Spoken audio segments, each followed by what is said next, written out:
Scarcity versus stability societies. When survival becomes personality, some people save aggressively even when they are wealthy. Some people panic at minor economic fluctuations.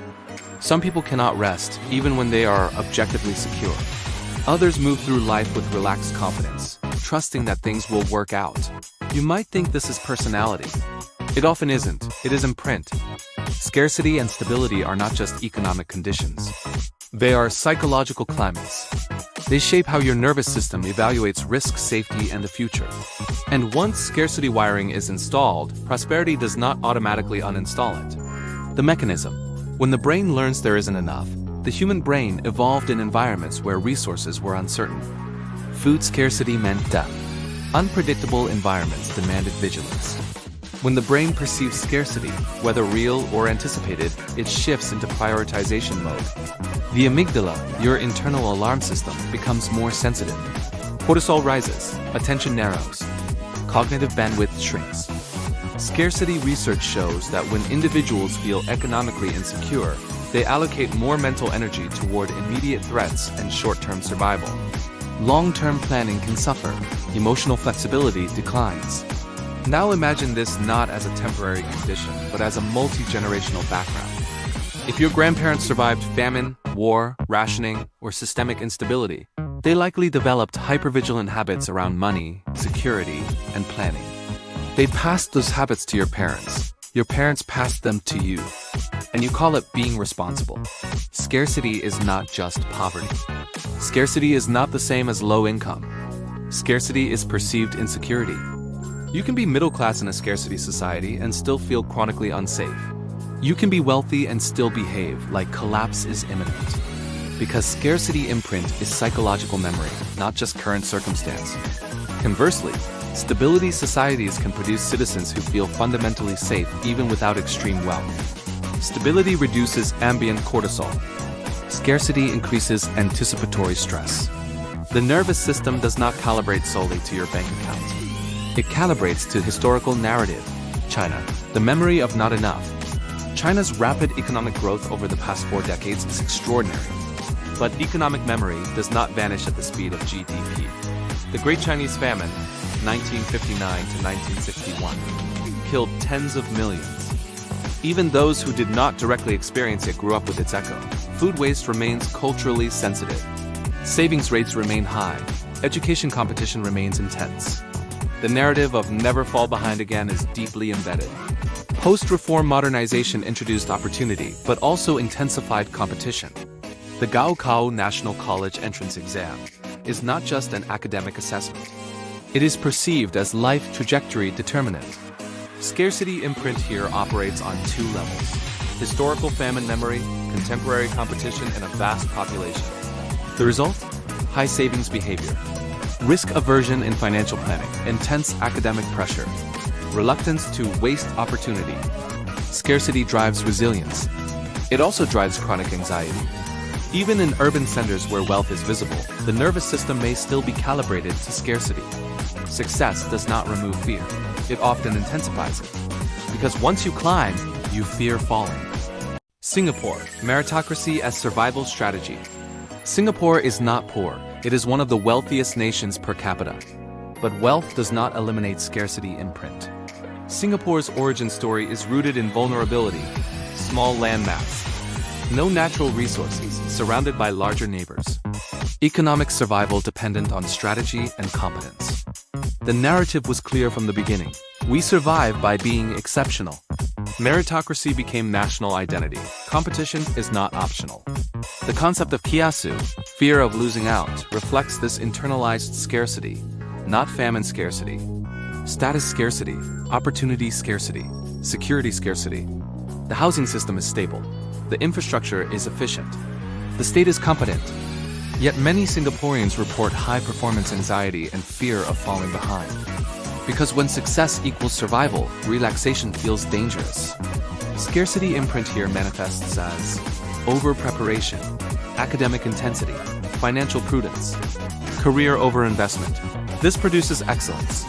It also produces burnout. The nervous system does not distinguish between literal famine and social falling behind narratives. If the message is there is no safety net, cortisol raises. Germany, stability as moral discipline. Germany's post-World War II reconstruction forged a different imprint. After catastrophic trauma, rebuilding became collective mission. Fiscal caution was not just economic strategy, it was moral responsibility, long-term planning. Structural discipline, industrial reliability. Germany embodies stability. High savings rates, strong social safety nets, institutional accountability. The narrative shifted from collapse to competence. Scarcity memory remains, but stability has been institutionalized. The nervous system in stable societies learns. Systems can be trusted. Planning works. Rules hold. This reduces ambient anxiety. It also increases risk aversion. In stable contexts, radical innovation may feel destabilizing. Caution becomes virtue. And sometimes, stagnation hides behind prudence. Australia, abundance with emerging threat. Australia has long been perceived as resource-rich and stable. Geographic isolation, low population density, strong institutions, high quality of life. This fosters psychological ease. The cultural narrative promotes balance and lifestyle. But stability is not absolute. Recent climate events, bushfires, floods, introduced a new scarcity anxiety. Housing affordability pressures increased.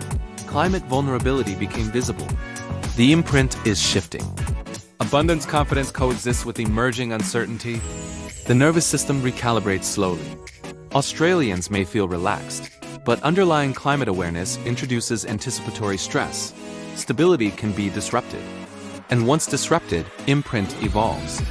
Strengths of scarcity societies. Scarcity societies produce drive, resourcefulness, long-term planning, resilience, high achievement motivation. When you grow up believing nothing is guaranteed, you prepare. You save, you study, you compete. You sacrifice comfort for security. This can produce extraordinary success. It can also produce chronic vigilance. Scarcity societies often excel economically, but individuals within them may struggle to relax. The nervous system remains slightly on edge. Rest feels indulgent. Abundance feels temporary. Blind spots of scarcity societies. Scarcity imprint can produce financial obsession, fear-based career decisions, difficulty taking creative risks, burnout, emotional withholding. If survival is central, joy becomes secondary. If competition is constant, relationships may become transactional. Scarcity can narrow imagination. When your mind is busy preparing for worst-case scenarios, it struggles to envision alternative possibilities. Strengths of stability societies. Stability societies produce predictability, institutional trust, lower baseline anxiety, structured planning, social cohesion. People raised in stability may exhibit higher life satisfaction. Trust in systems reduces hypervigilance. Financial panic is less common. The nervous system feels buffered. Blind spots of stability societies. Stability can breed complacency. Risk-taking declines. Urgency weakens. Innovation may slow. In environments where safety nets are strong, individuals may avoid uncomfortable growth. Stability can reduce fear. But fear, in moderate doses, drives ambition. Too little fear reduces momentum. Financial anxiety. The scarcity signal. Financial anxiety is a direct reflection of imprint. In scarcity societies, individuals often oversave, overplan, and overwork. In stability societies, financial planning may be more relaxed. But financial anxiety is not proportional to income. It is proportional to perceived risk. Ask yourself, if you lost your job tomorrow, how catastrophic does that feel? Your answer likely reflects national conditioning more than personal math. Career psychology. Scarcity societies produce hustle culture. China's 996 work culture, 9 a.m. to 9 p.m., 6 days a week, reflects competitive urgency. Singapore's high-performance ethos reflects fear of falling behind. Career becomes survival. Stability societies emphasize work-life balance. Germany's structured labor protections reduce burnout rates. Australia's lifestyle orientation encourages downtime.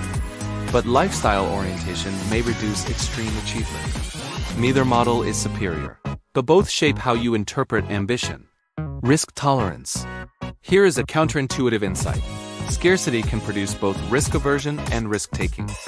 When resources are scarce, some individuals double down on safe paths.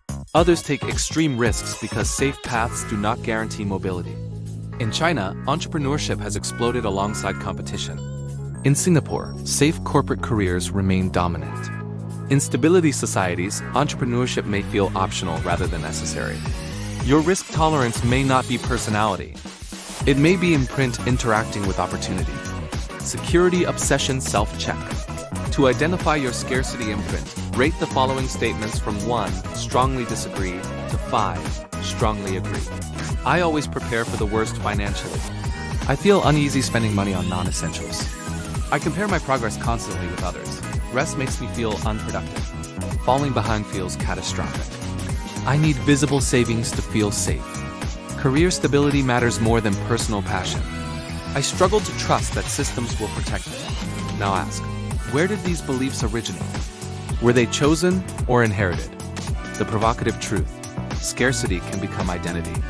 You may not be disciplined. You may be anxious. You may not be ambitious. You may be afraid. You may not be financially responsible. You may be wired for collapse that is no longer imminent. Stability can also become identity. You may not be balanced. You may be complacent. You may not be content. You may be insulated. Both scarcity and stability are adaptations, but neither should define you unconsciously. Recalibrating the nervous system. The purpose of understanding scarcity imprint is not to eliminate drive. It is to separate survival from growth. Ask, if I were not afraid of falling behind, what would I pursue? If I trusted systems more, what risks would I take? If I believed resources were sufficient, how would I rest? If I believed collapse was unlikely, how would I love? Scarcity imprint narrows identity. Stability imprint softens it. Awareness widens it. Closing reflection. You inherited not just values, but risk calibrations. Your comfort with uncertainty, money, ambition, and rest may reflect historical narratives you never consciously agreed to. Scarcity and stability are not moral states. They are psychological climates, and climates change. The question is whether your nervous system has updated. In the next chapter, we move from resources to emotions, examining how societies regulate expression, suppression, and vulnerability. Because scarcity shapes fear. But emotional norms shape how fear is shown, and what is shown becomes culture. What is suppressed becomes symptom, and what is unconscious becomes destiny, until you choose otherwise.